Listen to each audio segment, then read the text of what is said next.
AITA for refusing to babysit my sister's child after she unexpectedly moved in with me. She thinks that it's a good experience for me. I never thought I'd be writing something like this, but I genuinely need to get this off my chest. My sister, who is 21 years old, gave birth to her first baby almost 2 months ago.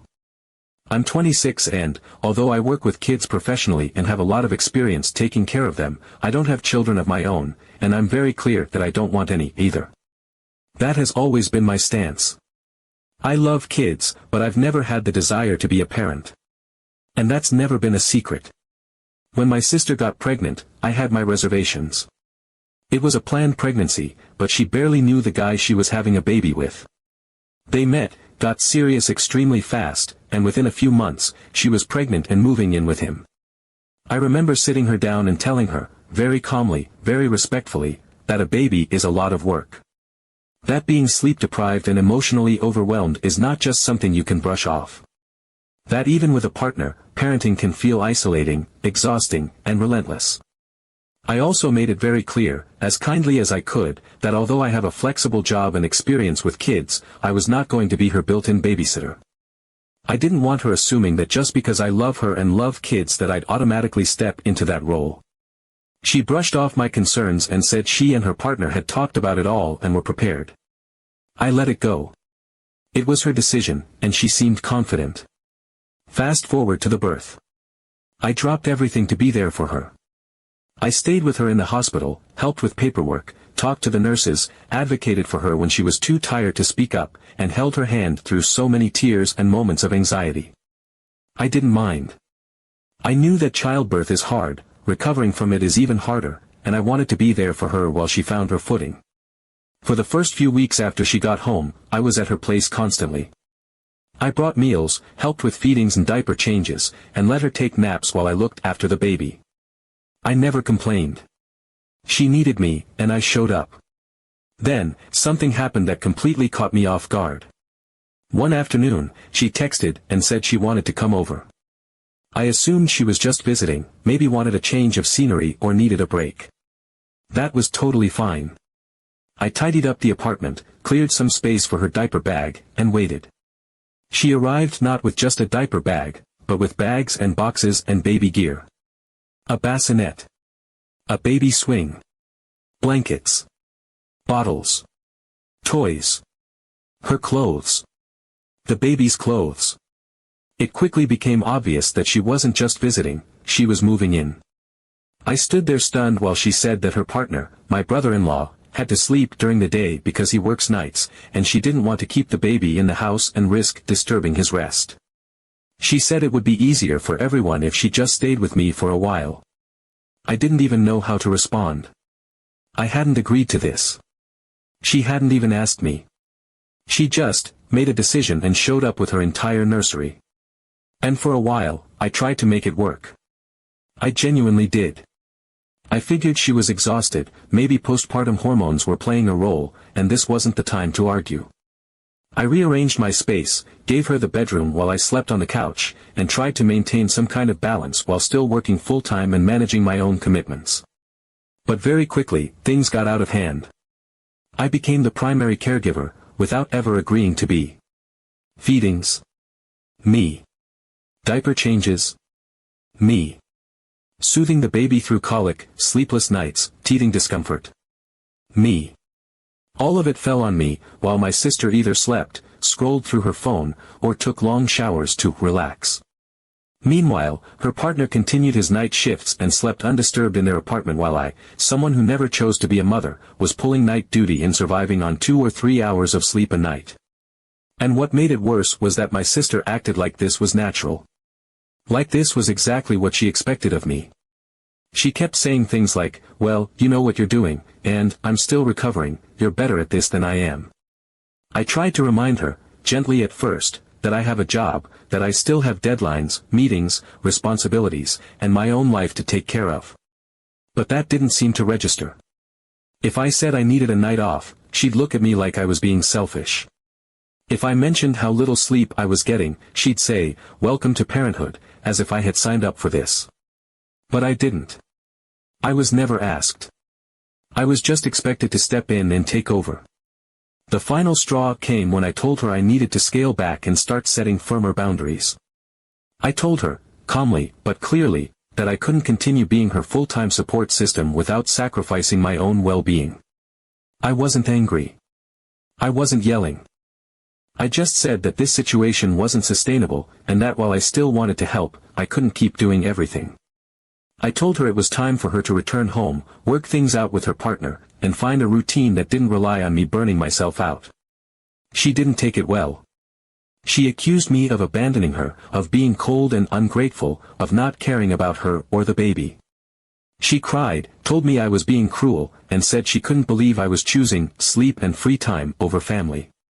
She said I had no heart and that she didn't know how she would manage without me. And the truth is, I felt awful. I still do. I don't want to hurt her.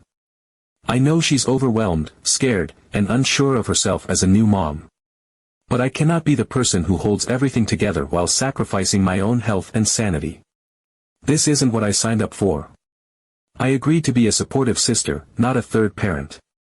I feel like she and her partner planned this baby without actually planning for the reality of raising one. And instead of figuring it out together, they defaulted to the most convenient backup plan, me. Now that I'm enforcing boundaries, I'm being painted as the villain. My sister barely speaks to me. My brother-in-law hasn't reached out at all. I keep asking myself if I'm wrong, if I'm heartless, if I should have just kept going a little longer. But then I remember the sleepless nights, the unspoken expectations, the feeling of being trapped in a role I never wanted. And I don't think it's wrong to say no when the cost of saying yes is losing yourself entirely. So, am I the bad person for refusing to keep being my sister's full-time caregiver?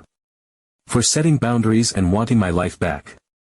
Because from where I'm standing, it feels like I was always meant to be the safety net, and no one even had the decency to ask. Update 1. It had only been a week since I finally sat down with my sister and set the boundaries that had been building inside me like a dam about to burst. I had told her that I couldn't keep doing everything, that while I love her and want to help, this wasn't sustainable, and she needed to return home and start parenting alongside the man she had chosen to have a child with. I expected tension. I expected disappointment. But I did not expect what came next. She didn't leave. She didn't even acknowledge the boundaries I set beyond an initial storm of tears and guilt-tripping. Instead, she kept acting like nothing had changed. She continued taking long naps, continued handing the baby off to me the moment he whimpered, continued acting as if my apartment was her permanent home. I was exhausted, mentally, physically, emotionally. But I was also gathering strength. I was done being railroaded into a situation I never agreed to. I was preparing to ask her to leave officially, no more warnings, no more softly patted hints. And then she dropped something new on me, something that felt rehearsed, like it had been sitting in her back pocket, waiting for the right moment to be used. She said the baby was experiencing severe separation anxiety. That he cried when anyone else picked him up, that he wouldn't sleep unless I was the one rocking him, that only my presence made him feel safe. She looked me dead in the eyes and said, "He doesn't get stressed when he's with you. You're the only one who doesn't cause him stress." I froze. It wasn't just what she said. It was how she said it, slow, deliberate, like she had been practicing it in front of a mirror. She used psychological terms so fluidly, so naturally, as if she had just walked out of a therapist's office. It didn't sound like a struggling young mom overwhelmed by the chaos of new motherhood. It sounded like manipulation dressed up in concern for her child. And it worked, momentarily. I felt a surge of guilt, as if kicking her out would be damaging the baby emotionally. As if I would be doing harm by removing the only safe space he had. But it didn't sit right with me. This baby, while occasionally fussy, was generally happy, well-fed, and quick to smile. He cooed at strangers and had never once refused to be held by someone else in front of me. I had a gut feeling something was off. That same evening, while my sister went out for a walk for fresh air, which had become her new nightly ritual that stretched for hours while I stayed back on baby duty, I did something I never thought I'd do. I called the pediatrician. Her baby bag was wide open on the floor, and I had seen the pediatrician's card sticking out of the folder days earlier. I dialed, asked to speak to a nurse, and explained who I was and why I was calling. The nurse was kind but firm. She said there were no notes indicating any behavioral or emotional concerns. No excessive crying. No signs of distress. In fact, during their last appointment, the doctor had encouraged my sister to start letting other people hold the baby more frequently, to let him adjust, not shelter him. The words hit me like a thunderclap. She wasn't just overwhelmed. She was lying. Lying to keep me tied down. Lying to keep the arrangement going, no matter how much it drained me. And worst of all, she was using her baby as a tool to do it. That was the moment I knew I was done. The next morning, I woke up early, before the baby stirred, before my sister emerged from the bedroom, and I sat at the kitchen table and wrote a letter. Just a few short paragraphs. Calm, direct, no dramatics. I told her that I loved her, that I would always care about her and her child, but that this was not a healthy arrangement. That I had never agreed to this level of responsibility and had given more than I had to give. I reminded her that she had a home, a partner, and other options, and that it was time for her to return to them. At the end of the note, I gave her a firm deadline, the end of the week. That gave her 5 days to arrange her things, talk to her partner, figure it out. But one way or another, this chapter was ending. I left the letter in the center of the kitchen table, where I knew she'd see it. I didn't hover. I went to work that day like usual and let the silence speak for itself. What followed was an explosion. That evening, I walked in the door to the sound of her crying. Not quiet, not mournful, but loud, performative sobs, the kind that feel engineered to draw attention. She was pacing back and forth in the living room with the baby in one arm and her phone in the other, already on a call with our mother. As soon as I stepped in, she launched into a tirade about how I was kicking a new mother out, how I had no compassion, how she couldn't believe her own sister could be so cold. I didn't respond. I walked to the bedroom, shut the door, and let her scream. Over the next few days, it only escalated. She slammed cupboards, talked loudly on the phone about me within earshot, and kept repeating that she didn't know where she would go, that I was putting her in danger, that I didn't care about my nephew. My mom called me too, more than once, and while she didn't outright attack me, her voice was laced with guilt. She asked me if I could just hold on a little longer, and said things like, "Your sister is just struggling right now." I told her, firmly, that I had already held on far longer than I should have, and that loving someone doesn't mean allowing them to take advantage of you.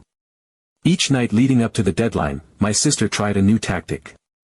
One night, it was silence and sadness. Another, it was passive-aggressive comments about how the baby doesn't understand why his safe place is being taken away. Once, she left a pacifier on my pillow, like it was some sort of guilt-laden offering. But I stood my ground. I didn't engage in fights. I didn't justify myself. I gave her the deadline and stuck to it. On the 5th day, she left. She packed everything with theatrical slowness, pausing every few minutes to sigh loudly or sit and cry. She didn't say goodbye. She didn't thank me. She didn't acknowledge what I had done for her over the past 2 months. She just left, baby in tow, and slammed the door on her way out. I stood in the kitchen, listening to the silence that followed, and for the first time in weeks, I exhaled without the weight of expectation crushing my chest. The apartment felt eerily quiet. The kind of quiet that initially feels wrong, like something's missing, but slowly starts to feel like freedom. I didn't feel guilty. I didn't feel heartless. I felt like someone who had been forced into a role she never wanted, finally reclaiming her own life. She's still upset. I know because the messages haven't stopped. Some are angry, some are pleading, some are guilt-ridden. But I haven't responded. I don't owe her more than I've already given. She made choices. I made boundaries. And I didn't break down. Update 2. By the time the day arrived, the day she was supposed to move out, I had already cycled through every possible emotion. I was ready. I had given her a full week's notice, I had made myself crystal clear, and I had stuck to my boundaries without faltering. The emotional theatrics, the guilt trips, the phone calls from my mother trying to mediate, none of it had swayed me. I was drained, but I was firm. This was the final day, and I was prepared to reclaim my space and my peace. What I wasn't prepared for was her next move. That morning, she emerged from the bedroom with a strange smile on her face. She looked unusually composed, almost cheerful. She was carrying a box wrapped in soft pink paper and topped with a bow. It looked like a birthday gift, and for a moment, I was caught off guard. She handed it to me with a tone that felt almost rehearsed and said, "This is your chance to become more experienced in raising children." I froze. My brain couldn't quite process what was happening. This wasn't a goodbye. It was something else entirely. I opened the box slowly, half expecting to find baby clothes or a thank you note. Instead, I found an envelope and a neatly folded sheet of paper. It was a homemade certificate written in her own handwriting, declaring that I was officially responsible for the baby in case of anything. My name was written across the top, like I'd won an award. It had little hearts and stars doodled in the margins, like this was some kind of cherished, sentimental gesture. Tucked behind it was another note, scrawled hastily, that read, "Until we find a daycare, I know I can count on you during the day." I stood there, holding the papers in my hands, completely speechless. I didn't know whether to laugh or cry. It was surreal. After everything we'd gone through, the boundaries I had fought to enforce, the emotional manipulation, the nights of broken sleep, the constant burden of unspoken expectations, she was still trying to repackage her needs as a sweet, familial gesture. She was trying to assign me a role I never agreed to play, dress it up like it was an honor, and force it into my hands wrapped in pretty paper and emotional strings. It was manipulative, plain and simple. A last-ditch effort to create a bond that was really just another leash. She wasn't just refusing to accept my boundaries, she was attempting to rewrite them under the guise of love and trust. She was trying to guilt me into resuming the role of full-time, unpaid caregiver by disguising it as a heartfelt gift. It was so absurd I could almost admire the creativity, if it hadn't been so wildly inappropriate. I didn't raise my voice. I didn't get emotional. I simply told her, calmly and without room for argument, that I did not accept this title, and that this day was the final deadline. I reminded her of the conversation we had a week ago, the letter I left on the kitchen table, the timeline I had given her with more generosity than I should have. I told her the lease was in my name, and it was no longer up for discussion, she had to move today, as agreed. That's when she refused to come out of the bedroom. She shut herself inside with the baby, locked the door, and said she was too overwhelmed to move. She started crying again, loudly and theatrically, as if hoping the noise alone would break my resolve. She said she had nowhere to go, that her partner was unreliable, that I was abandoning them. It was a last-ditch push to make me feel like the bad guy, to drag me back into a role I never consented to fill. I didn't let it happen. I sat on the couch for 10 minutes, took a few deep breaths, and then I did something I never thought I'd have to do to my own sister. I called the landlord. The apartment was rented in my name. My sister was not on the lease. She had no legal right to be there. I explained the situation calmly, factually, without getting emotional. I told the landlord that a guest had overstayed her welcome, was refusing to leave, and that I needed assistance enforcing the terms of my lease. The landlord, to their credit, was professional and prompt. They came over within a couple of hours with a copy of the lease and made it clear, kindly but firmly, that if she didn't vacate voluntarily, the next step would be law enforcement. That finally shook her.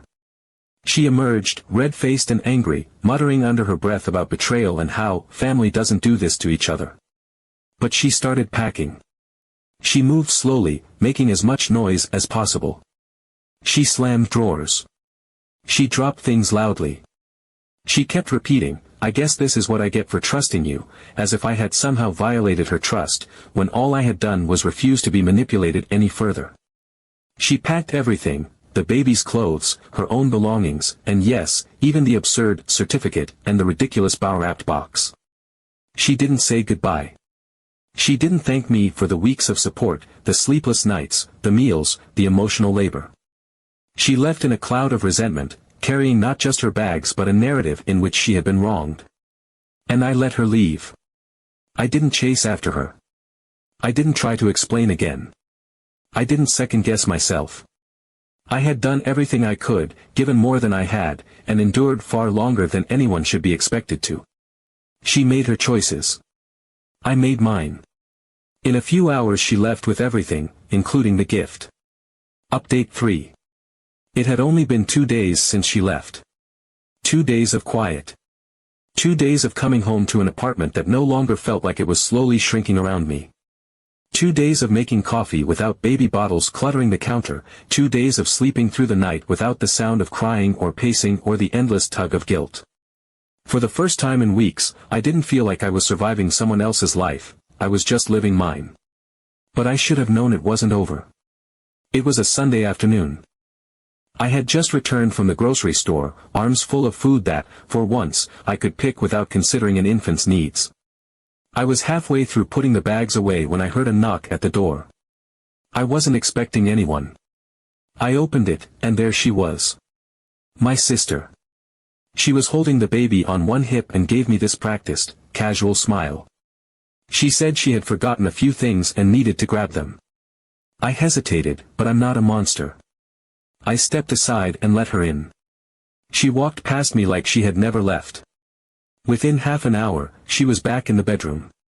Her toiletry bag had somehow reappeared in the bathroom. Bottles lined the sink. Her coat was draped over the chair.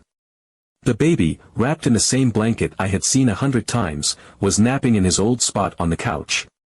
She poured herself a glass of water and started talking about how she hadn't been able to sleep because her boyfriend had been aggressive and she didn't feel safe. She didn't offer any details. No incidents, no marks, no police involvement. Just a vague declaration, enough to dangle concern without accountability. When I asked what she needed and suggested helping her find a women's shelter or temporary housing program, she refused flat out. She said she couldn't handle being around strangers. She said shelters were too loud, too unsafe for a baby. She said she needed family. She needed me. Then she pulled out her phone, took a selfie with the baby on my couch, and uploaded it to social media with the caption, "Thank you sister for always taking me back, even when I make mistakes." Now the baby and I are at home. I stared at the post in stunned silence. There it was. Proof that this wasn't desperation, it was strategy. She didn't just need space. She needed permission. She needed validation. She needed a way to reframe her intrusion into something noble, something sweet, something forgivable. She was spinning a narrative where I was the nurturing, ever-giving sister who never said no, even when she deserved it. And worse, it worked. The comments were already rolling in. People were liking the post, leaving hearts and prayer hands, calling me an angel, saying things like, "Family always sticks together." They didn't know the truth. They didn't see the sleepless nights, the refusal to leave, the gaslighting, the mental manipulation wrapped in pastel-colored bows. I didn't say anything to her that night. I needed time to process. I slept with one eye open, heart racing, waiting for the next manipulation. By morning, I knew what I had to do. I left for work at my usual time, even though I had no intention of going in. I needed space. I needed backup. I returned an hour later and rang the doorbell to my own apartment. She didn't open the door. I waited, rang again. Nothing. I called her cell, straight to voicemail. I knocked. I texted. I even tried the key, which she had apparently swapped out sometime during her original stay. That's when it hit me, she had locked me out of my own apartment. She was barricading herself inside as if she lived there, as if she belonged there more than I did. I was standing in the hallway, holding my own work bag, completely and utterly stunned. I didn't waste time. I called the police. When they arrived, I showed them the lease agreement with my name clearly printed at the top. I showed them the eviction letter I had written her the previous week. I played the intercom footage from my phone, which showed her entering uninvited with a stroller and a bag. I pulled up the social media post she had made the day before, which clearly stated that she was back home. I even scrolled through our text messages, the weeks of her asking for just one more night, the repeated confirmations that this was temporary. The officers were calm and professional. They knocked, explained the situation, and requested that she open the door. It took her a long time, but eventually, she did. The look on her face when she saw me standing there behind the officers was something I'll never forget: anger, betrayal, and above all, disbelief. She really thought she could walk back into my life and stay there by sheer force of guilt and sentimentality. She argued, of course. She cried. She told the officers she had nowhere else to go, that I was her only family, that she had a baby. But they didn't budge. They explained the legality, told her this wasn't a domestic dispute, this was a property issue, and she had no legal claim to the apartment. She tried to argue that I had welcomed her back, citing the post she had written, as if Instagram carried more legal weight than a signed lease agreement. Eventually, she gave in. With gritted teeth and a scowl that could freeze fire, she packed her things again. She was slower this time, deliberately taking her time, making a show of every movement. She sighed. She muttered. She slammed cabinet doors. She took the baby off the couch with an exaggerated tenderness, whispering things just loud enough for me to hear, comments about how the world was cruel, how some people just don't understand what family means, and then, finally, she handed over the keys. No apology. No acknowledgement. Just a last, lingering glare and a dramatic, over-the-shoulder declaration about how she hoped I never needed help the way she did. And then she was gone. For good this time. I stood in the doorway long after she left, listening to the sound of my own breathing. The apartment was quiet again. No bottles, no crying, no cooing, no passive-aggressive sighs. Just silence. The kind of silence that doesn't feel empty, it feels clean. I took 2 weeks off work. Not because I was mourning, but because I needed to reset everything. My routines. My sleep. My mental health. I opened the windows and let the apartment breathe. I changed the locks. I boxed up the few things she had left behind and donated them. I sat on my couch and drank coffee without a crying baby in the background, without the sound of someone sighing in the bathroom or slamming drawers in protest. I let myself remember what normal looked like.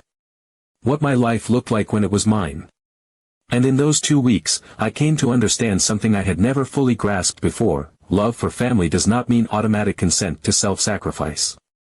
It is not my job to save someone who refuses to take responsibility. It is not my duty to be consumed just because we share blood. There is a difference between help and replace, and now I know which one I was being asked to do. Now I live alone. The apartment is quiet. And for the first time in a long time, so is my mind.